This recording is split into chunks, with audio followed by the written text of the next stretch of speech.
Welcome back to another edition of the Good Eye Podcast. I'm Jace Mack, your host, and this is a platform for positivity. Doesn't mean we're always excessively positive, but we try. Basically, just trying to put some positive stuff into the universe, as it were. There's plenty of bad news to be found, so we try to put some good news back out there. And also address issues of curiosity, nonprofits, health, wellness, subjects like that. Under which all of those, my next guest and her organization fall. I'm talking to Susanna Calvert of the Foundation for Family and Community Healing, which is it's a long name, but a brief description for all the work that they do. So let's get into it, and we'll talk about some of the programs that Susanna and her organization feature, and how she is basically trying to empower everyone to create healthy, positive, rewarding relationships with ourselves, each other, Earth, and the loving force greater than ourselves. That's their mission statement. So let's do it. This is my conversation with Susanna Calvert of the Foundation for Family and Community Healing on the Good Eye Podcast. And welcome to another edition of the Good Eye Podcast. I'm Jay Smack. And today my guest is Susanna Calvert of the Foundation for Family and Community Healing. Susanna, welcome. Thanks for being here. Hi, Jay. Thank you for having me. I'm so grateful to be here with you today. Well, it's really cool. You reached out to me, and I know we had met a couple times in various meetings, Synapse, and we have some mutual friends. But looking at everything that you do, and I imagine only really some of that is captured on the website for the Foundation for Family and Community Healing. But it's really deep as far as all the stuff you're into. So I'm going to let you take the lead, first of all, and talk about what the Foundation for Family and Community Healing does, some of the services you provide, some of the missions you're trying to accomplish, and then we'll just kind of have a conversation and kind of talk shop a little bit, if that's okay. Oh, yes. Thank you so much for the opportunity.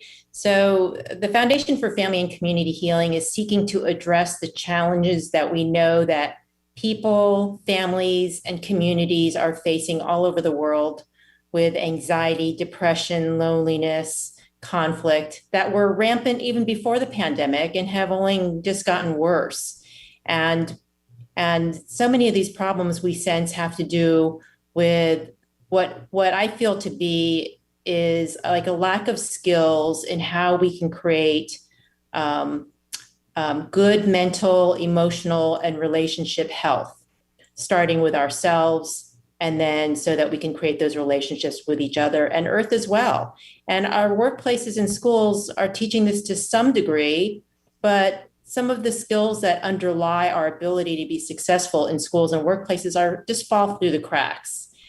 So in other words, what do we need to know to be successful citizens of humanity and Earth, not just our schools and workplaces? So it's that gap that we are seeking to fill, and not just with content knowledge, because after 26 years as an educator in higher education, I know that so much of what we learn is sort of philosophical or factual, but don't also walk us through the step-by-step things we need to do to create changes in our life. So we also help learners walk step-by-step through behavioral change that can help them transform their lives so that they can thrive and we can all thrive together as families and communities, but also with Earth. So we have this online interactive platform. It's really beautiful. It focuses on this whole spectrum of skills that I feel that we need for youth and adults. And we also offer it on a gift economy because we know that these challenges and opportunities are not limited to people with economic means.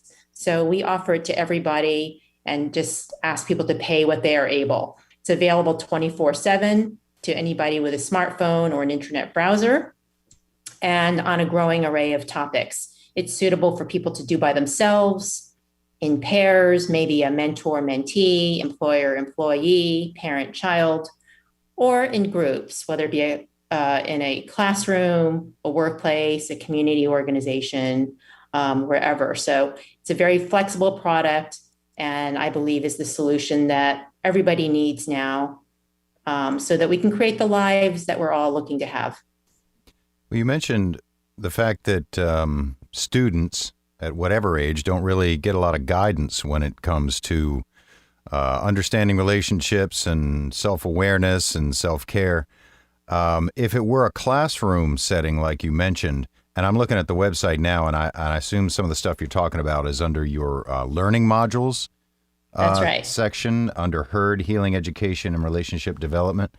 And some of the subjects are relationship well-being for adults, for youth, intergenerational, reducing your carbon footprint. Do you also offer, say, criteria or suggestions on how to move through that course if it is a classroom setting?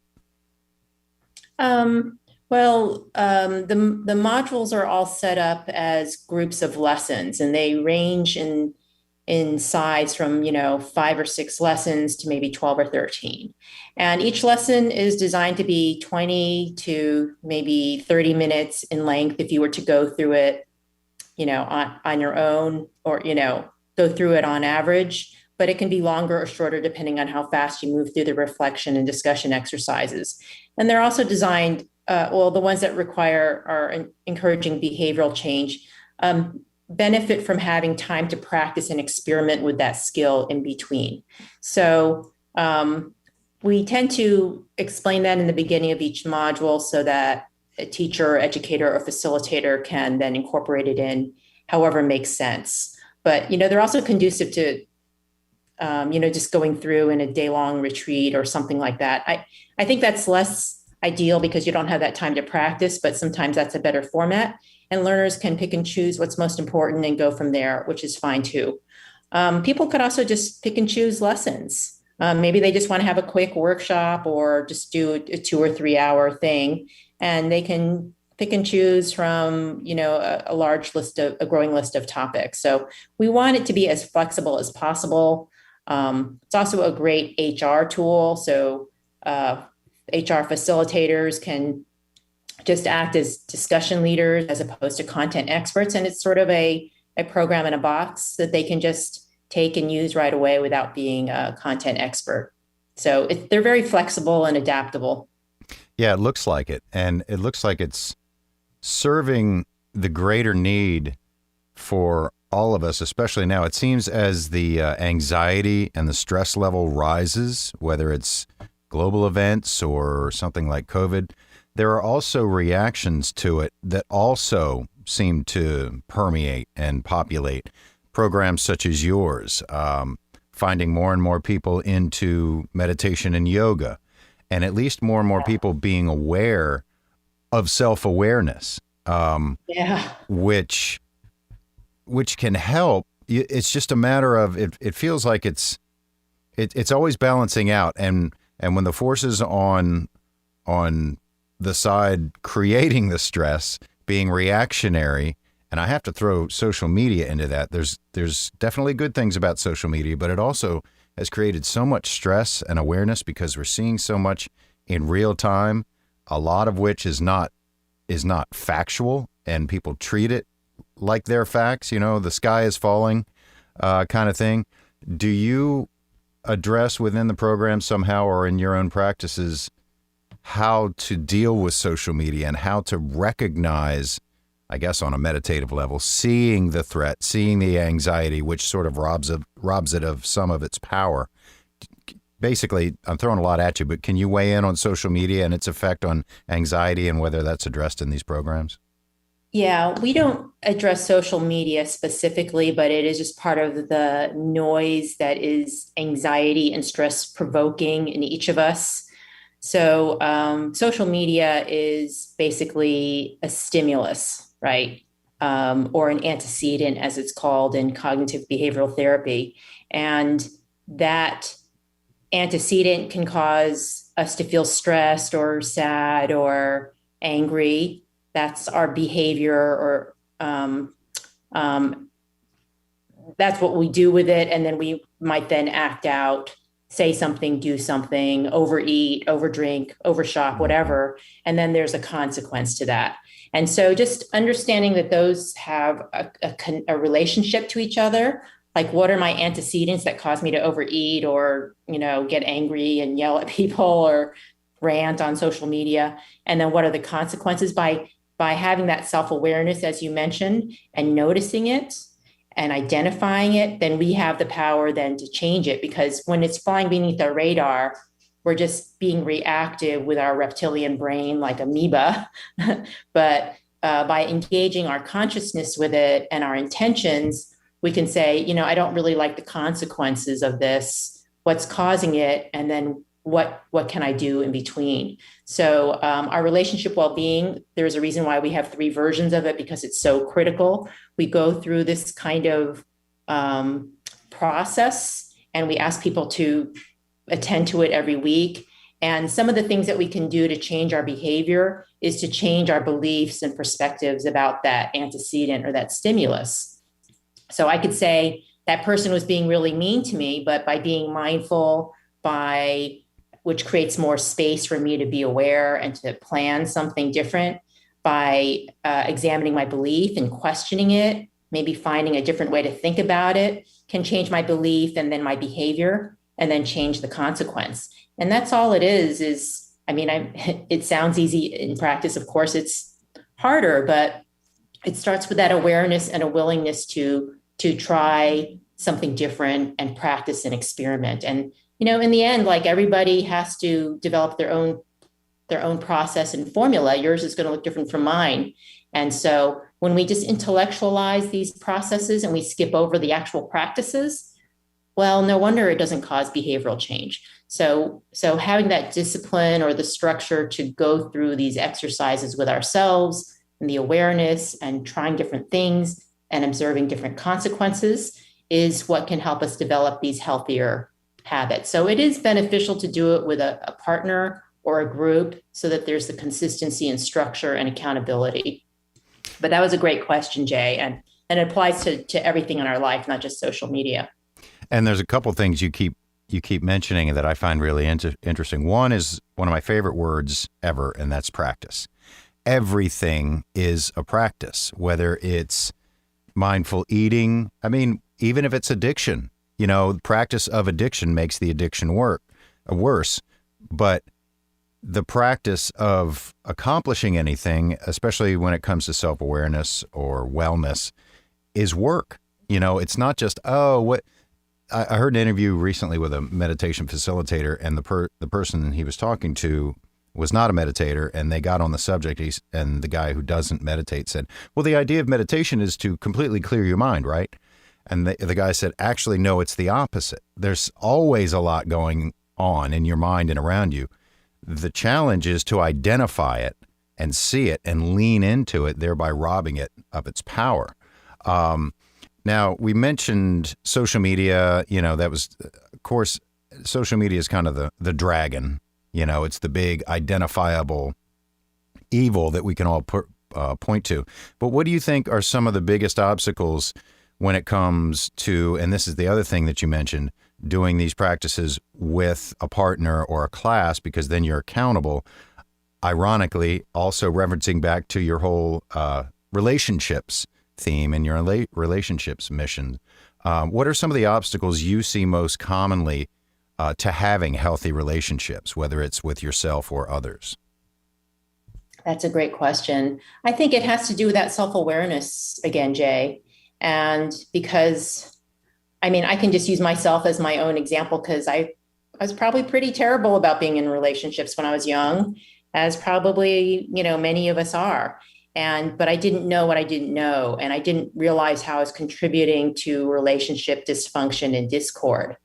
How my beliefs about the way things were, or the way things ought to be, were, I was allowing that to affect the relationship without any awareness at all. So I'll just give a really simple example.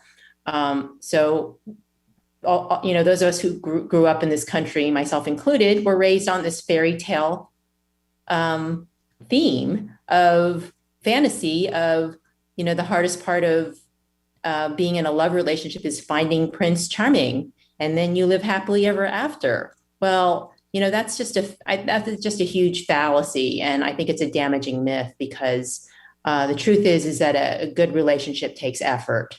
And not only in terms of getting to know the other person and how they're different from you, and learning and honoring and respecting that, and but also just getting to know ourselves, because there's so much about ourselves that we don't know, in terms of like our shadow work, our subconscious, the parts of ourselves that we are unaware of, which is vast.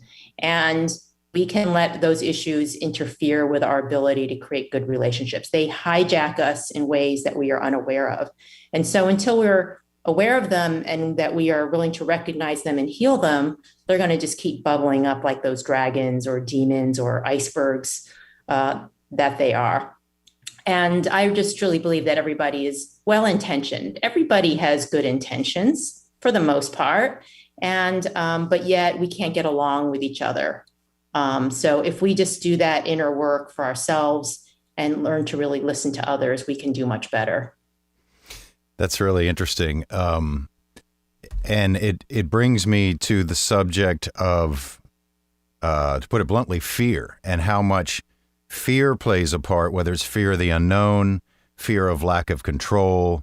You know, the Stoics like to say there's a difference between accepting your fate and acquiescing to your reality. Accepting your fate means there's no point in getting upset about the things you cannot change. So be at peace with that. Whereas acquiescing to your reality is like, oh, well, I guess this is the way it is. This is the way it is. I give up. But so much of that fear is often rooted in ourselves, whether it's fear of the future or fear of what we think we should be. Now, with that in mind, does fear as a concept come up in your teaching much? And I know that's really broad, but you know, you talked about the things at work behind the scenes that we have no concept of that are dragging us down. How do you address fear in some of your programs? Yeah, that's really astute, Jay. I'm glad you brought that up. So fear is part of the antecedent behavior and consequence that we talked about earlier. And oftentimes, the antecedent causes sort of a dysfunctional behavior because of a fear-based belief. Mm-hmm. So like I might say, oh, Jay didn't mention I was an Asian American, and therefore he was disrespecting me. So that's a fear-based belief that's pretty rigid and probably subconscious. And so I'm going to be I end up being snippy on the air, and then he doesn't invite me back. And so, but if I'm not aware of that subconscious belief, it's just going to submarine my overall goals and intentions. So it is part of that process that we recommend. We start to help people identify those beliefs through this observation and experimentation, getting really, and also for mindfulness, because when we are watching our thoughts and feelings, then we can observe those fear-based beliefs. But to really get deeply into the fear-based belief, Jay, often requires a therapist, I think. We can do that to some degree on our own, and there's some great resources that I think we refer to in our module, including Emotional Alchemy, which I think is just a great book that discusses like the most common fear-based beliefs and what to do about it. She basically says, be mindful. But yeah, they're super important, and we all have them, and they tend to undermine what our real goals and objectives are. Our modules, they do many things, but they are not. I mean, for some people, they can do a deep dive, but for a lot of people, you might want to get some hand-holding either from the person who created the module with us or through a therapist. I'm really glad you brought that up, because sometimes we tend to get in the weeds in conversations like this. And sometimes you need to bring in a professional. There are meditations and books and programs, but sometimes you absolutely need help to kind of peel away some of those layers. And I think we can probably file confirmation bias under that same heading of fear. We feel much more comfortable knowing what we already know and confirming what it is we think we know, not to be Absolutely. redundant. Yes. I tend to be subject to that too, just like everybody else. To jump around just a little bit, and before we go, I want to talk about some of your partnerships and also about the hub launch within Synapse. So don't let me get away before we talk about that. I've mentioned Synapse many times on this podcast, and they're a big part of what we do because there's so many people who are, doing good work while working, But I wanted to hit on something I saw on your website, and that's about, it's a blog post talking about why the world needs social workers. And obviously mental health is a big subject right now. Self-care, self-awareness, domestic abuse, things like that come up within the realm of social work. And COVID isolationism, absolutely. And I'm always fascinated by the people, quite honestly, who are able to do that, because you've got to be at least somewhat self-aware, if not have a really thick skin, and keeping your eye on the mission, keeping that horizon in focus, because I would think much like, a trauma doctor or nurse or someone like that in the trenches like that, helping people with their biggest problems, whether they're physical as a surgeon or emotional and spiritual or otherwise, being a social worker. How can social workers protect themselves being on the front lines of other people's problems every day? If you could just kind of generally chime in on that. Sure. I really appreciate that you brought up the frontline helpers and workers, and there's so many of them besides social workers, even just people who are doing caregiving for their children or loved ones. We have to take care of ourselves first. Those of us who are working on the front lines, if we completely deplete and drain ourselves, then we make ourselves susceptible to physical, emotional, and mental illness and trauma, and so on and so forth. So as you just going back to that self-awareness, Jay, is like knowing what you need to feed your mind, body, soul, and spirit, and your energy is super important, because if you're not feeding that, you won't have it to give to anybody else, and you yourself can fall susceptible. I read an article once that said that caregivers just have a higher mortality than the ones they care for. And so we're not going to do anybody any good if we succumb because we are giving beyond our ability. So there's a lot of, there's some great research on this as well about giving and taking. And it turns out the most successful people are those who give wisely. So they're generous, but they do it within the frame of what they are able to give in a healthy way. If you can give in a way that's a win-win, like the things that you love to do that energize you and inspire you, that's the best way of giving. If it's depleting for you to give, then find other pathways, find help or support, delegate it, outsource it, say no. You're not always able to, obviously, but also, doing the things, the activities, using your strengths, doing it in a way that is most in alignment with who you are and how you bring your gifts into the world will help nourish you. You mentioned in there quickly saying no, but that is a massive thing that a lot of us just don't do. We sit around, back to the mental health aspect, we sit around resenting that everyone wants so much of us. And yet we don't simply say, I would love to help you, but I just can't. I'd be better served letting you find someone else than give you half of what I've got. That's such a huge thing, just to say no, I'm spread too thin. Yeah. And then if you say yes to something you can't deliver on, then you might end up disappointing that person. So it's better to just be realistic, right, about what you can do and can't do.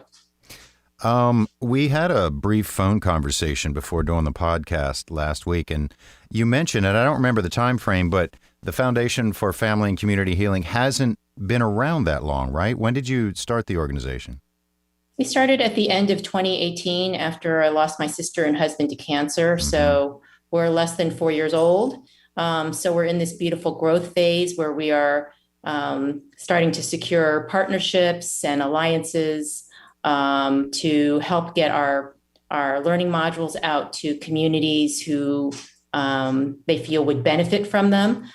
So it's been really wonderful. And, we're doing outreach to nonprofits, government agencies, especially those who are serving people in need and low-resourced communities. But we're also looking to serve the for-profit community. This is a wonderful HR tool, organizational learning for workers, and a tool for HR professionals to easily bring workshops into their community. We're also working internationally. So we've had our first pilot in Zambia, which went really well. And so we're racking up some successes, and we're really excited about the future and making an impact, not just in Central Virginia, but all around the world. Wow, that's incredible. Yeah, only 4 years. And I'm looking at the website now. It looks amazingly well put together and very comprehensive. And I'll add quickly, it's at familyandcommunityhealing.org or healingedu.org. And go ahead and talk about some of the partnerships if you'd like, and how people can involve and partner with you, and some organizations that might want to consider partnering and how it can benefit them.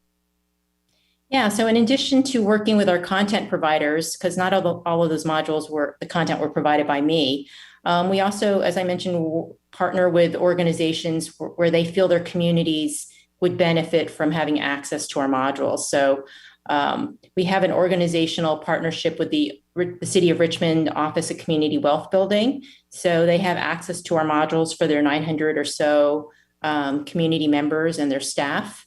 And we have a partnership with Network to Work, which is a workforce development network that provides wraparound services to job seekers and people who are looking to advance in their workplaces. We're in partnership with the Hand Up Community Resource Center, which serves veterans through the Veterans Service Center, and I believe it's also the 9th District. And they're going to be opening up on the north side as well. And we just agreed to a partnership with the Circle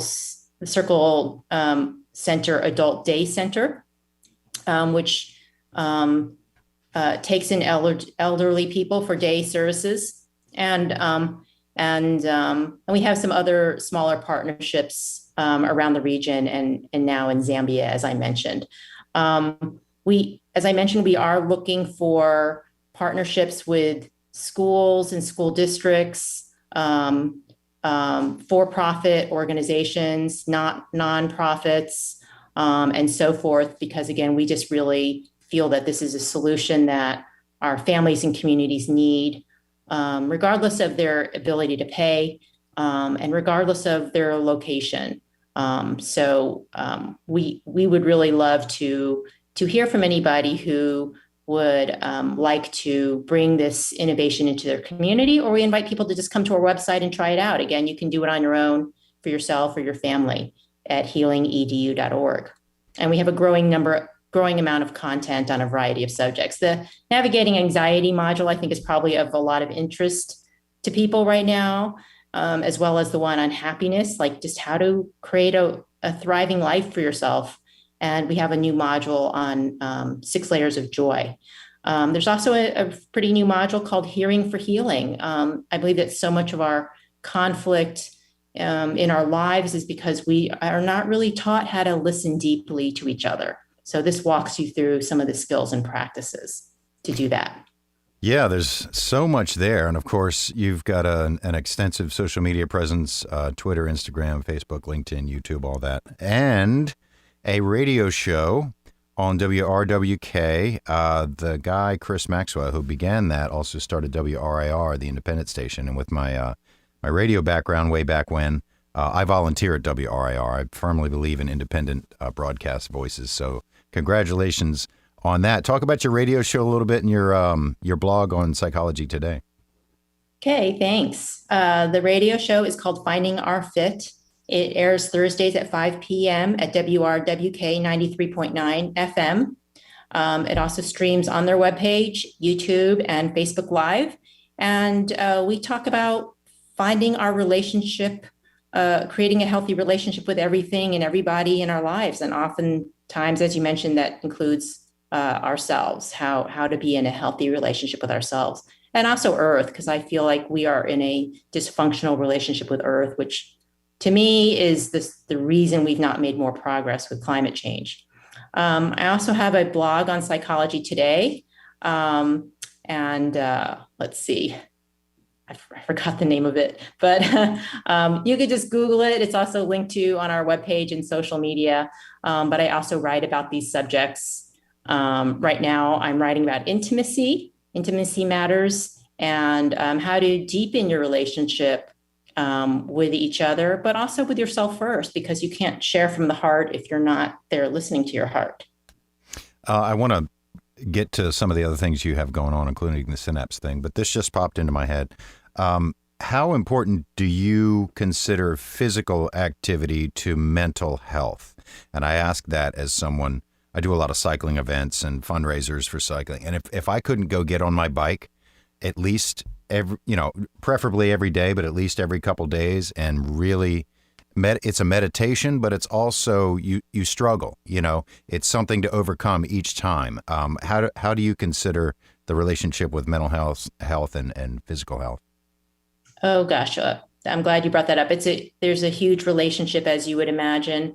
I mean, of course, physical health is exercise and movement is important for your physical health. And if you don't have physical health, it's hard for you to do much of anything. But there's also quite a bit of research that just getting up and moving around, even if you're not cycling for 100 miles, like you probably do on a regular basis, improves blood flow to your brain, which will improve your cognitive ability and your creativity.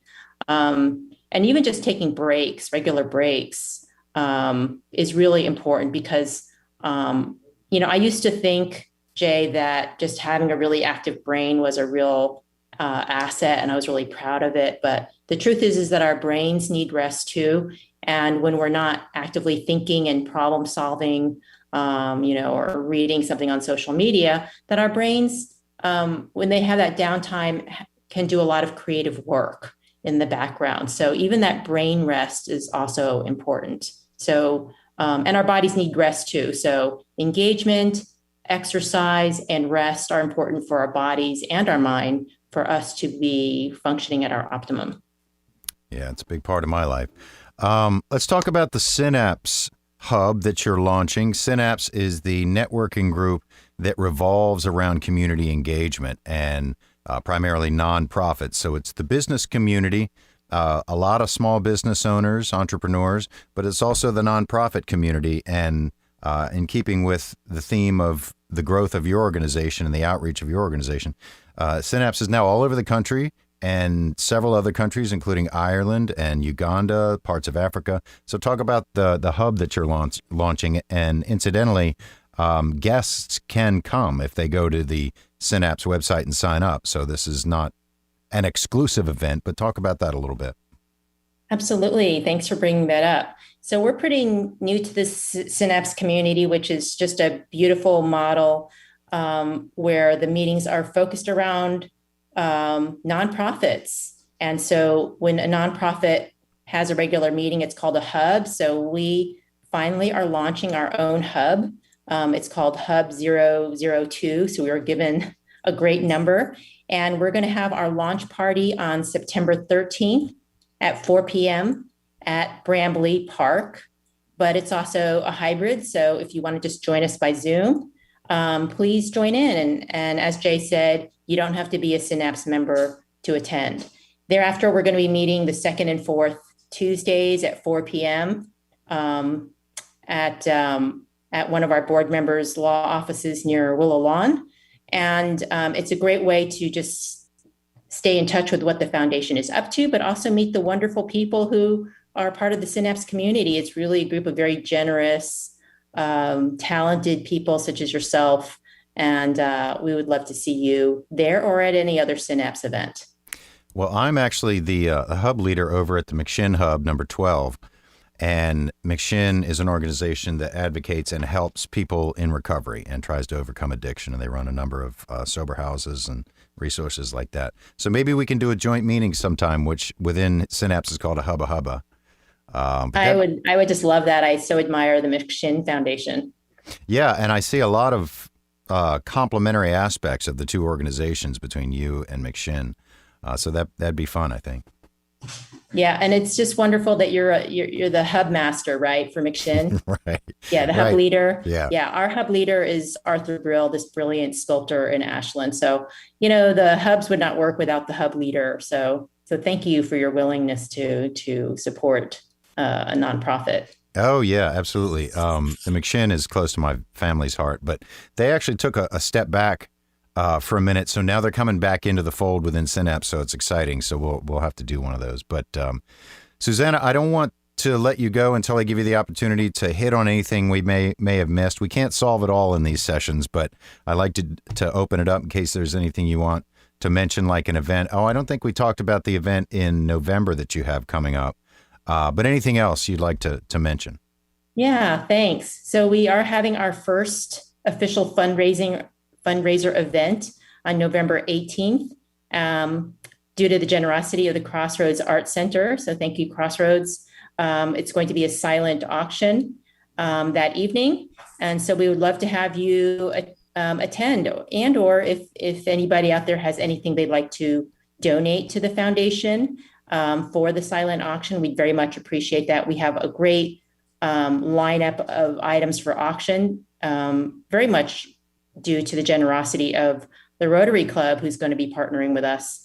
So we'd love to see you there, and as well as on our platform. We just invite everybody to peruse our modules and partake in any way you feel so inclined. And it's the skills to change your life and change your family and communities as well.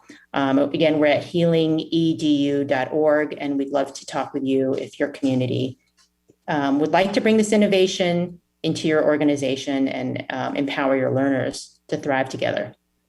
Very cool. Very cool. We'll all put all this information, the links that we mentioned and the events on the website at goodeyepodcast.com. But until then, healingedu.org is where everybody can find you. Susanna Calvert of the Foundation for Family and Community Healing. Thanks for stopping by and being here on the Good Eye Podcast, and thanks for all your work. Thank you for your beautiful work, Jay, and I appreciate the chance to speak with you and your listeners today. Thanks very much to Susanna for making some time, and thanks for her attention and intention on this edition of the Good Eye Podcast. All the links and stuff we talked about will be on the website at goodeyepodcast.com. You can subscribe anywhere you get your podcasts, Apple, Spotify, Amazon, YouTube, whatever. And we're on the requisite socials as well, including Facebook and Instagram, et cetera, et cetera. So if you want to get on the show, if you got something interesting, curious, intellectually stimulating, healthy, et cetera, hit me up at goodeyepodcast@gmail.com, and we'll see what we can do. So thanks till next time. Thanks for listening. And thank you for your time, attention, and intention here on today's Good Eye Podcast.